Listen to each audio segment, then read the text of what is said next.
I'm here with my buddy Jared. What's going on, Jared? Not much, buddy. Just chilling out at a nice place over here. Excited about the review we're about to have, and I think we've both seen it twice now, and both kind of gotten our fill and kind of analyzed a little bit of it. So it should be a good review, to say the least. For sure. I feel like we've got a nice A/B thing going here yeah. because you definitely prefer the DC side and know a little bit, but you're open-minded, and I definitely prefer the Marvel side, but I'm open-minded to both. Yeah. So let's dig in. Justice League. This is great. The first time we're seeing these big heroes on the big screen together for the first time. And what was your initial reaction seeing the movie? I was giddy. Yeah. That would be the easiest way to explain it. I think we both talked about it a little bit after we saw it the first time, but I'm one of the rare people that kind of enjoyed the movies thus far that we've had. They've all had their faults, trust me. Sure. They've all had their ups and downs. This film specifically, I would say, really, really pulled together a lot of the qualities that we needed to see in a DC movie. Especially so far, because, you know, Man of Steel was a really good representation of a solo movie in the DC universe. And really, Wonder Woman was a solo movie too, but, you know, Suicide Squad, BVS, and now Justice League are three team-up movies of sorts. Yep. You know, and you could argue BVS isn't a team-up movie till the end, spoiler alert. But in any case, you know, it's really interesting that DC has really played the team-up card twice before Justice League now. Yeah. But let's be honest, seeing the Flash on the big screen for the first time, and he's had cameos already, but I'm talking main Full screen time. Full screen time. We've seen Batman, Superman, Wonder Woman multiple times over the years on the big screen, but I mean Flash, Cyborg, Aquaman on the big screen. That's exciting. All the smaller characters that are aside from the Trinity per se, that are definitely major role players in the Justice League universe. Sure. We'll kind of segue into the faults with the movie because you know, even Rotten Tomatoes alone. Right? As of the time of making this video, 40% critic review, and in the high 80s to 90s for viewer review. Yeah. So, there's obviously some, you know, disconnect over how people are feeling about this movie. Yeah. My take on it, I felt like Justice League was a really fun movie. I just felt energized walking out of the theater because, you know, the humor worked. You know, there are sometimes the humor fell a little bit flat, but let's be honest, this is the first time DC has really embraced humor as a part of their movies. Definitely. At least in a long time, right? Because Suicide Squad, I think, had kind of a tad bit of that. It tried. It was almost like it tried. Yeah. On top of trying to be a dark movie on top of that. Whereas Man of Steel was kind of dark. Batman vs. Superman was kind of dark. And not just visually. Yeah, exactly, yeah. But yeah, so that's a good point. Suicide Squad really did kind of dabble in that humor, but it never really found its foot. Like, the line that just cringed for me was when Harley Quinn breaks the glass and, like, takes the stuff out of the window and it's like, we're bad guys, that's what we do. And it's like... Yeah, but... Yeah. And I mean, we could do a whole different video on Suicide. Of course. Again, another movie that had some nice points, but just fell flat. Justice League, I feel like, was the opposite. It had a lot of nice points. There were some parts that didn't really work for me personally, but overall, I mean, I'm really excited about the DCEU going forward. Yes. I gotta be honest, I walked into Justice League and did not want to like it. You and I were joking while we were waiting in line about how I was like, oh, you know, comic book movies. I can't wait to see DC. But, you know, all that aside, I left this movie feeling really energized and really excited about where things are going to go from here. I just think that DC has found their footing. And, you know, there's so much to talk about this movie. But the directors, what went down. You know, with Zack Snyder, unfortunately, the loss in his family, it's totally understandable that he had to step away from the director's chair. So they brought in Joss Whedon, who did the first Avengers movie, did Age of Ultron. He consulted all through Phase 2 of the MCU, but he's done Firefly, Buffy the Vampire Slayer. Joss Whedon, in sci-fi and geek culture, he knows what he's doing. And while watching this movie, you can definitely tell which scenes are Joss Whedon's and which ones are Snyder's. Yeah. We're in spoilers, so I'm okay saying this, but the scene where they're in the troop transport and Aquaman's sitting on the front of the Batmobile and he's talking about everybody with the lasso, that is the most Joss Whedon scene ever. You know, a lot of the great parts are the characterization, the humor, and honestly, I'm going to go with the pacing. I think the pacing really worked in this film. But there are definitely flaws. Yeah. I know something that you mentioned was Barry Allen being a little bit more Wally West and humorous. Sure. Which I think works. You know, my big question, and I don't even know if we can answer this. This is probably something around the exec board or marketing or something. But I don't know why they didn't just make him Wally West if that was the case. Probably because Barry Allen was one of the founding members of the Justice League. Sure, and it does give him a nice character arc because, you know, he becomes a hero at the end. He's really just kind of this... It was a nice molding into what he needed to be. And there's two things I will say. The purest part of Barry Allen, Silver Age Barry Allen, started in 1960. Mm-hmm. So it's times change. Sure. The one thing that I will say, Wally West influence aside, and specifically Wally West from the Justice League animated series that we had growing up, is a lot of where they pulled that humor from, or persona from.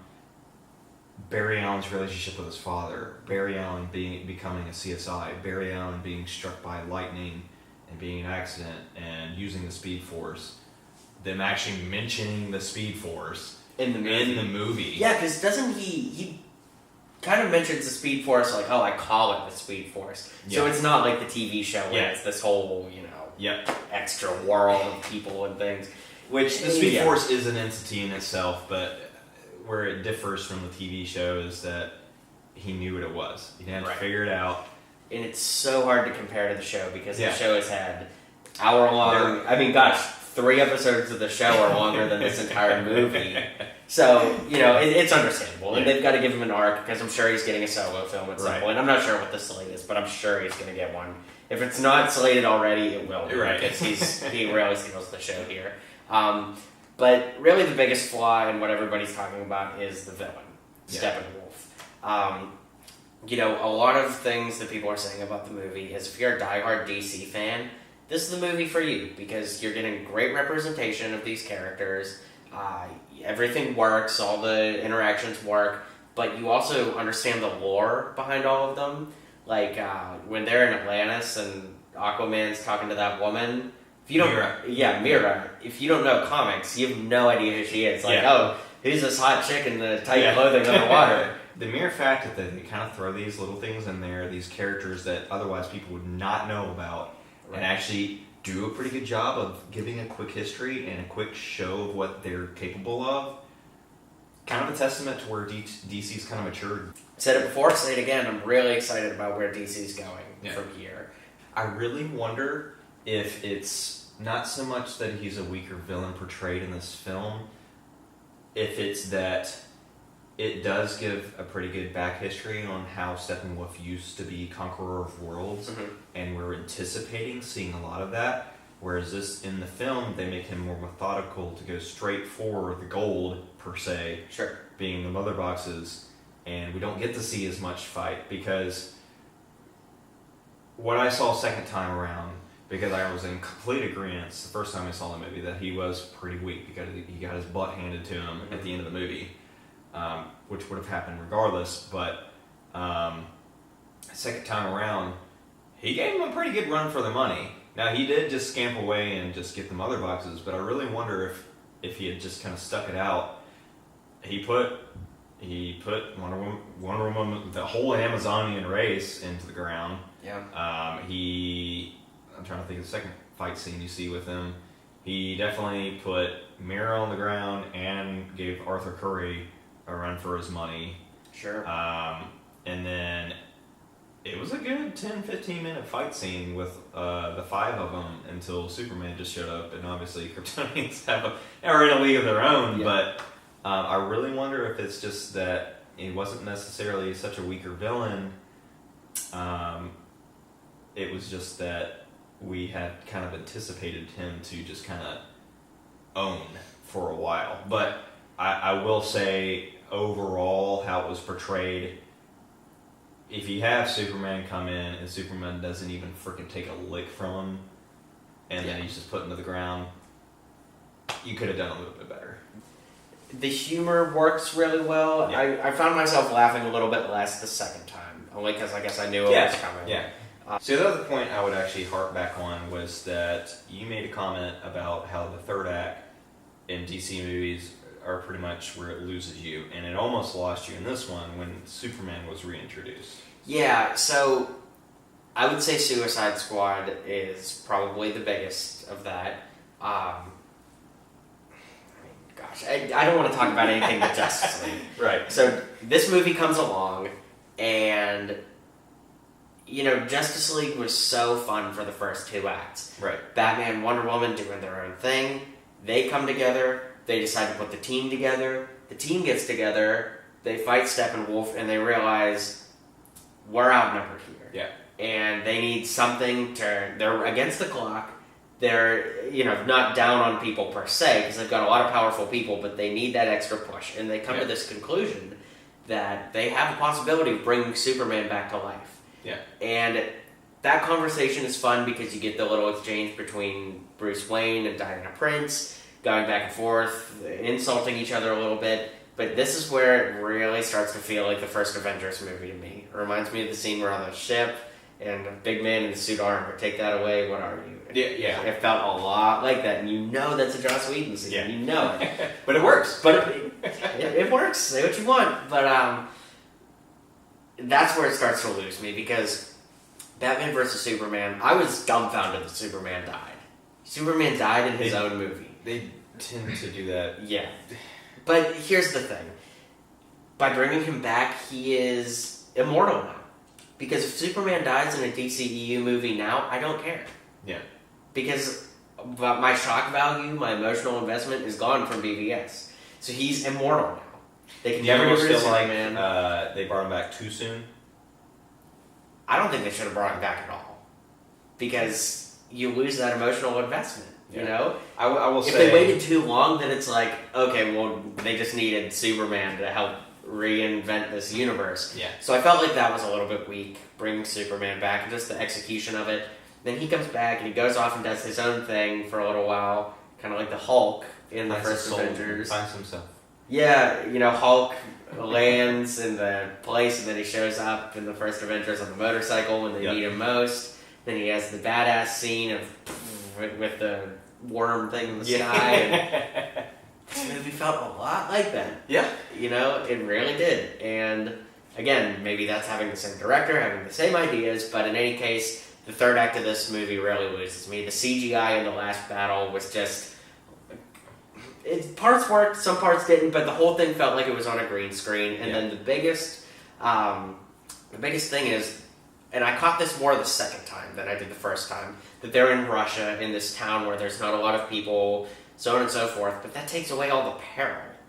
If there's nobody around, but why did they only show one family? Yeah, and I noticed the second you have no tie. I had no. Honestly, this is kind of bringing home kind of the feelings that you had, but I had no emotion tied to that family whatsoever. I found humor when she brought out the bug spray because she's a little kid. That's the mentality they have, but I feel like there was no tie. If they had died, wouldn't have felt any different. Yeah, and that's horrible to say, but it's like the joke between Barry Allen pushing them in the truck since it overheats and Soups carrying an entire building of people that you never see besides the one running scene where the family jumps in their truck. Yep. You need to introduce Age of Ultron. As much as we hate it, they did a pretty good job of showing the whole villages. Quicksilver running around trying to save people, Scarlet Witch trying to save people, and the entire freaking town being lifted in the air. Yeah. You have that empathy of wanting those people being saved because you know there's people in peril there. You have this big green screen battle that you don't care about, and nobody's going to die because it's the main characters, but some people die. Well, now there's some of that peril and urgency, so I think that the third act of this film really falls from having Superman come back and it kind of faltered the story for me. I would understand where maybe it wasn't for other people, but it just did for me. Then Steppenwolf being kind of weak, the green screen battle that just nothing mattered, and just having no people there. It didn't feel good. The movie, we get a mention of Darkseid earlier in the movie, so it's fair to say DC there's a lot moved toward Darkseid, but there's not a lot of setup for what's coming next. I don't know what's coming next. Which could be a good and bad thing. Sure, because we wouldn't want them to write themselves into a corner. Right. But I'm excited to see these characters again, but I don't know where you know the what's story's coming, going. but you don't know the plot at all. Exactly. So, Jared, what's your rating of Justice League? After seeing it a second time, I'd probably give it an 8 out of 10. 8 out of 10. Initially, for seeing it for the first time, the excitement, the mere fact that my boy was finally on the screen, got some good movie theatrical screen time. It was a 9, but I had to dumb it down just a little bit because eyes are open a little bit. I want to give it like an 8.5, but I really feel that an 8 is probably extremely fair for what it is. Not quite a 9. Some room for improvement, but definitely. Overall, really excited. Yeah. I'm going to give this film a 7 out of 10. It hit a lot of great points. I had fun watching it. I left the theater feeling energized, but the villain was just weak to me. The CGI department was lacking a little bit in places. In some places it worked. There's a whole thing about Henry Cavill's mustache in the reshoots. Have you heard about this? No, Okay. you told me a little bit about it earlier. Yeah, so when he got called back in for reshoots, he was filming another movie, and he has this big, newspaper reporter 1920s style mustache. And they actually CGI'd it out. And I noticed it a couple places. I don't think it's as bad as the internet made it out to be. It's almost kind of humorous. I didn't even notice it. Yeah, so. and it's one of those things, I didn't notice it the first time, but then I heard about it after, in my second viewing, I picked up on it. Yeah, so... so the CGI department could use a little bit of revamping, and really, I'm just excited to see some powerhouse DC villains. Yeah.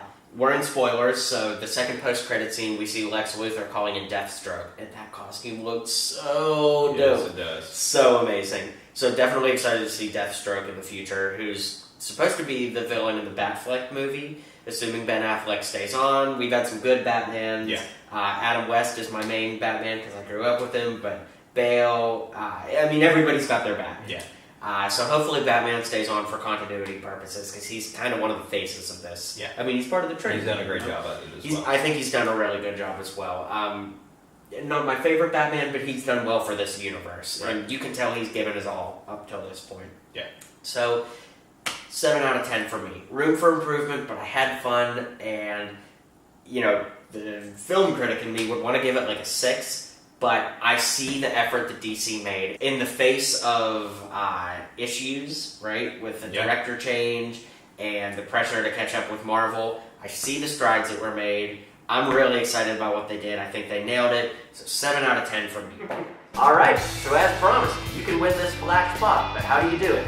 Drop a comment in the section below letting us know who your favorite Justice League character is and why, and we're going to go ahead and pick a winner out of that so you can win this exclusive Regal Cinemas Flash Pop. It's a super cool pop. I'd love to keep it for my collection, but I'm going to pass it on to you guys instead. So drop that comment, favorite Justice League character, and why, and we're going to pick out a winner in about a week or so. So, thanks for tuning in, and we'll see you on the next one.